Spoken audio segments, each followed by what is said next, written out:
and welcome to the What to Read Next podcast. In this podcast, your host, Gloria Me, will invite a bookish guest to share their favorite book recommendation. If you share a passion for books and always looking for your next read, then join us. Hi, Kate. Welcome to the What to Read Next podcast. Thank you for having me. I'm glad to be here. So happy to have you here. So tell us a little about yourself. My name is Kate. I am a librarian.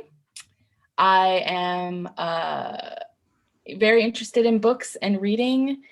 I enjoy bullet journaling and different crafting sort of things. But beyond that, I'm a twin sister. So I have a twin sister, so that's pretty fun too. But yeah, I just love reading. I love books. I love talking about books. That's really the majority of my hobbies, I should say. I love this. I've been trying bullet journaling this year, and it was an epic fail. Like I had like grand intentions, and then 2020 happened, and it was like, it's gonna. I mean, 2020 is a bit of a wash as far as that's concerned, but no, I love it. It's a creative outlet for me. I struggle with a lot of anxiety, and so it's something that at the end of a workday, I love to go into for a de-stressing time. Yeah. But it works for some people. It doesn't work for others. It's, and like I said, 2020 is a bit of a wash when it comes to, working on things like that. So I completely understand. I feel you. So we're going to try book recommendations. So first things first, which authors are you out about, or which authors do you think we should check out their backlist? This was really hard for me because I've read a ton of books this year, but I did narrow it down to 3, I think. So the first one I always suggest to people to read is Jackie Lau. Yes. I don't know if you've heard of her, but she's a fantastic Canadian author. She writes Asian American romances. Or not, I'm sorry, not American. She's a Canadian author, so her books take place in Canada. But she's really great if you want a diverse Asian author. 3 of my top picks for her are Holiday with the Wong series, and that would be perfect for around this time of year because she has a Thanksgiving book. She has it's Canadian Thanksgiving, but it still works for regular Thanksgiving, American Thanksgiving. She has a Christmas book. She has a Valentine's Day book. She has a Chinese New Year book, which is really interesting too. And they're short. She writes short. Even her full length books are usually like around 200 to 240 pages. So they're really short. They're quick. She's really, really great. I also love the Baldwin Village series, which is she's known for her food descriptions, which I love. But if you don't have food in front of you when you're reading this, you're going to be sorry because it's going to make you want to eat. And then Pregnant by the Playboy, which is one of the books she's came out with this year.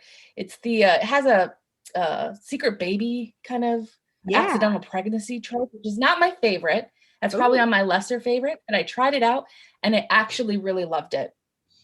And I'm really excited. I don't know if it's coming out this coming year, but I know that she announced that she is doing a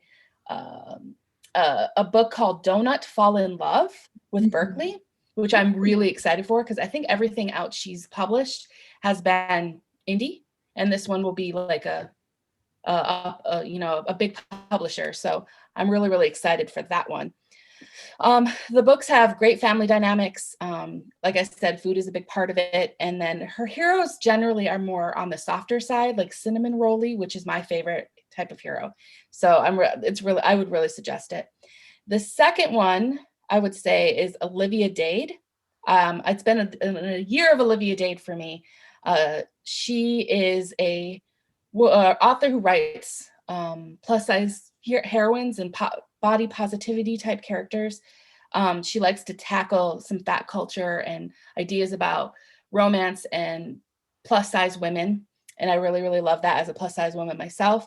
Heroines are really strong. And she actually focuses on more adult or older, not adult, they're all adults, but older couples like 35 plus, which I really, really enjoy. And the books that I would suggest by her are Spoiler Alert, which just came out. That was a main publisher type title.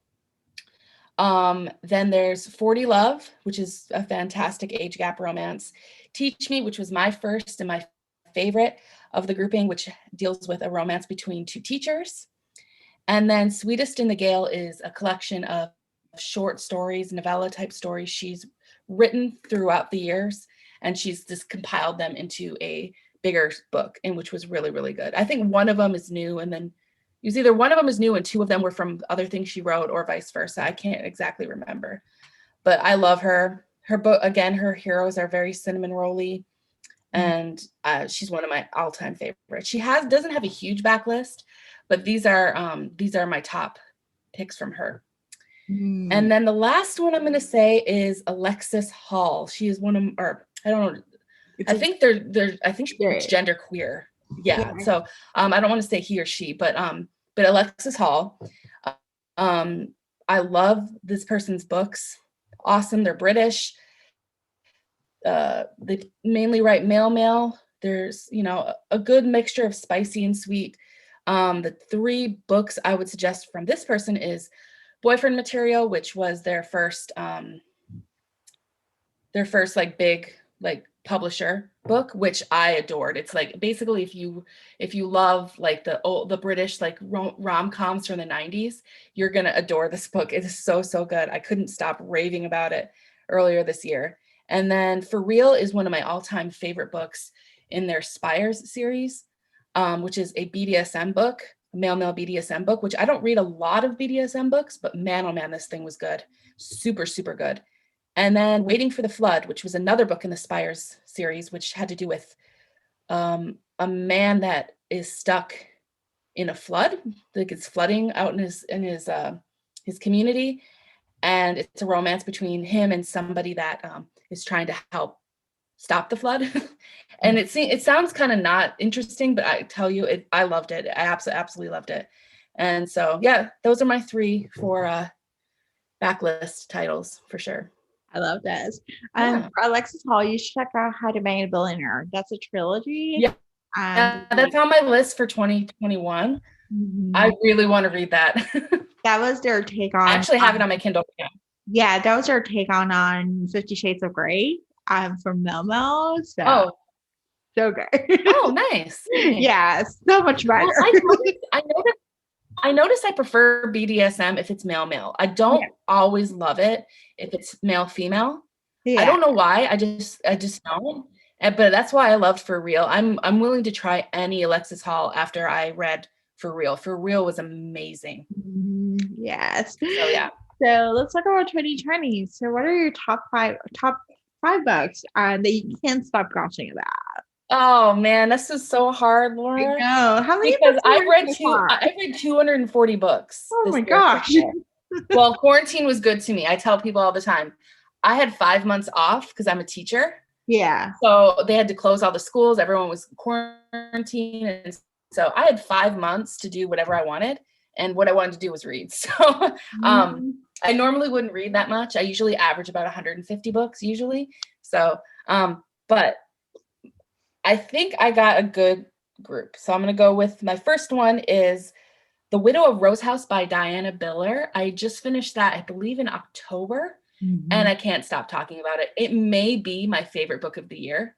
It's hard because it's hard to think about what I read in January in the same way of the books I've read in, October, November or whatever. But I think it's probably my favorite book of the year. It's an amazing story. It's historical romance. Again, there's a scientist hero and he's very cinnamon rolly, which again, I love. But what stuck out to me with The Widow of Rose House is the heroine and the type of struggles she has gone through previously with her previous marriage. And it's unlike any other historical romance I've read. And I haven't read a ton of non-Regency historicals, but man, I'm going to keep looking at more non-Regency historicals. And I cannot believe this was her debut because it was done so well, in my opinion. And it's a ghost story. So it's good for, the Halloween-y type of year. The next one would be Thirsty by Mia Hopkins. I plowed through Thirsty and I cannot remember what the second book is. Thrash. Thread. I love them both, but the first one has a special place in my heart. And again, the reason I love this book so much is because one, it's diverse characters, which is a big focus for me for 2020. And Sal was such a really interesting character. He was always trying to do the right thing, but things went against him all the time, and he just couldn't get things going. But I loved his heart. I loved the discussion of the prison system and how you're trying to get through, try to make yourself a better life when you get out, but it's harder because there's gang life in this story. But I highly suggest it to anybody who wants a story like that. It's so good. I couldn't stop raving about this duology. And I think from what I understand, there might be a third one coming, but I haven't heard much about it. But those two are fantastic. But Thirsty is the first book in that duo. The third book I would say is Doctor's Discretion by E.E. Ottoman. Because it is a year for me of trying to focus on more diverse titles, I wanted to get a trans romance. And E.E. Ottoman came up several times. And so I saw this one, and while I hate the cover. The cover just, to me, is kind of cheesy. The quality of the writing is so good. This is basically my elevator pitch with this is a story between two doctors. One is a Black doctor in the, I think it might be the 1800s. And then there's I think he's a white male doctor. And they have to come together to catalog medical artifacts after another doctor has passed away. And one of them works at another hospital, discovers that another person has been brought in who is a trans man. And back in that time period, it was very, very dangerous to be an out trans person.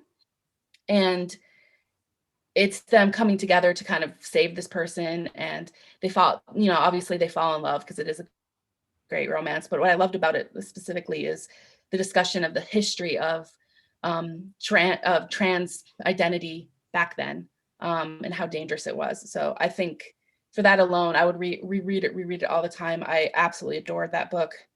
It's short too. It's like novella length, but it's so good. The fourth one I would say, which was an earlier thing for me, was Love Lettering. I read this back in, I think, January or February by Kate Claiborne. Kate Claiborne was always recommended to me on Twitter. And I'm like, well, let's try it. And I tried Love Lettering. And one of the reasons I loved it was because the heroine is a hand letterer. But I don't know, Kate Claiborne writes such good heroines. And what got me going with it is her friend. She has a friendship in there. She lives in New York City. And she initially, when she moved to New York City, she moved in with this friend. They were really close, but it talks about how they kind of, as time goes on, how they, with adult friendships, sometimes you drift apart based on what's going on in your life, which was truly, I completely understood that. I felt that. And the romance obviously was great. It's hard for me to say anything else with Love Lettering, but I would just say, just pick it up. Like I said, the unique part of it is that she's a hand letterer. She's writing messages in her pieces. In this particular one, she's basically saying that she doesn't think this couple is going to make it. And the man confronts her, and then the story goes from there. But it's a fantastic romance. And the last one is new to me, but I know a lot of people love this story. 9 Rules to Break, When Romancing a Rake by Sarah McLean. I adored this book. And I think my main reason that I adored this book so much is Callie. Callie is probably the best historical romance character I've ever read. She's fantastic. She's unapologetic. She's just trying to grab life by the horns. She's not, normally at this time you would want to wait for a man and, do all the domestic things that you're supposed to do at that time. But she was like, I'm going to do this. I'm going to do what I want with this. And I just loved it. I can't say any more than that. I just loved it. And I've read like 4 or 5 Sarah McLean books this year. And that one takes the cake. I absolutely loved it. And it was basically because of Callie. I loved Callie. Oh my gosh, I have to pick it up. I think I own it, and it's one of those things where I was like, I just need to go back to author's backlist. Yeah. But there's so many books to read. Well, she was always recommended. Like, she's a classic author, like historical romance author. But I was like, oh, I don't know. And then I read this one because they did on Instagram, they did like a summer of Sarah McLean. Yeah. And so I picked up this book because of that. And I could not put it down. I loved it so much. I love this so much. Yeah. So, you're a fan of pick a subgenre, rom-coms, contemporary, small town, historicals, etc. What has been that you've read this year that you can't stop gushing about from The a first one I would say is I'm a big contemporary reader. I love contemporary romance. I read a lot of different types of romances, but I find that I always go back to contemporary. It's one of my favorites. The one I'm going to suggest is actually sadly, it's the last book in a series. So it's called Headliners by Lucy Parker. I don't know if you've read Lucy Parker, but she is a fantastic author. The reason I picked Headliners is because that's what I've read this year, but I would highly suggest going back and reading the first book in the series because they are loosely connected. But this one is about two rival like news people who have to come together to work on like a type of chat show, because this is in Britain, so a type of like chat show or thing, and they have to work together even though they absolutely hate each other for reasons you would know about in one of the previous books. It's forced proximity, which I love. Oh no, I'm sorry, not forced proximity. It's the like I said, it's the last in the series. Sabrina and Nick are really great characters. I don't know, I just love their banter. And then I would say within the series, my favorite book is the Austen Playbook, which is this previous book. But yeah, I don't have much more to say about Headliners because I don't want to spoil things because it is the last in a series, but I would highly suggest picking that up. I binged the entire series beside for Headliners because I had an early copy of Headliners, but the other books I binged from my library in like 2 days. I absolutely adored the books. They were so good. And I'm so excited for anything Lucy Parker comes up with next. So yeah, she's coming up with some fun book. I think it's a royal or baking or something related to. Yeah, I saw that. I'm really excited for that. Yeah. But yeah, her writing is it's just really good. I just love it. Yeah, I've been to read the first book in the series, and I have them on Hoopla, so I can actually listen to them. Yeah, I listen to them too. I'm a big audiobook listener, and that's why I read so much. Yeah, but I listened to the first. I think there's 5 in this series, maybe or 4. I listened to the first. Anything but Headliners, I listened to, and they're all very good. In this series, actually, besides for Headliners, I love Pretty Face, which is the age gap romance. It's my other favorite one in the series. Actually, the first one is my least favorite. No, the second one is my least favorite. The first one I really like too, is that's a hate to love sort of romance, which I really like with these, that she tackles a different trope usually. In each one, which I enjoy a lot too. So yeah. I love this. Yeah. So tell us where we can find you online. My Instagram is at Beyond Bookish. That's where you can find me most of the time. I'm always on my stories doing things. And I really love being on there. My blog is beyondbookish.com. And I'm not as vocal, or I don't post as much on there, but I am trying to get back into it. And I do like to blog. So that's that one. And the one that I'm trying to really get into more of is Twitter. My handle is beyondbookish_Kate. But yeah, that's where you can find me. Awesome. Thank you, Kate, for being on the show. Yeah, of course. Thank you. If you enjoyed this podcast, feel free to share with friends, subscribe, rate, and review the show. This is the easiest way to support this podcast. Once you connect with fellow romance readers and make new friends, get weekly book recommendations, attend monthly meetups, then join our Patreon community. You can join at whattoreadnextblog.com/Patreon. Romance lovers, check out Queen Bee Reads Etsy shop for cute and comfortable bookish apparel. The shop also features social justice apparel and fun items from some of your favorite TV shows like The Schitt's Creek and The Office. Use code WhatToRead10 to save. Visit whattoreadnextblog.com/QueenBeeReads. What to Read Next podcast is part of the Frolic Podcast Network. Discover new podcasts to love on frolic.media/podcast. Thank you so much for listening and have a great day.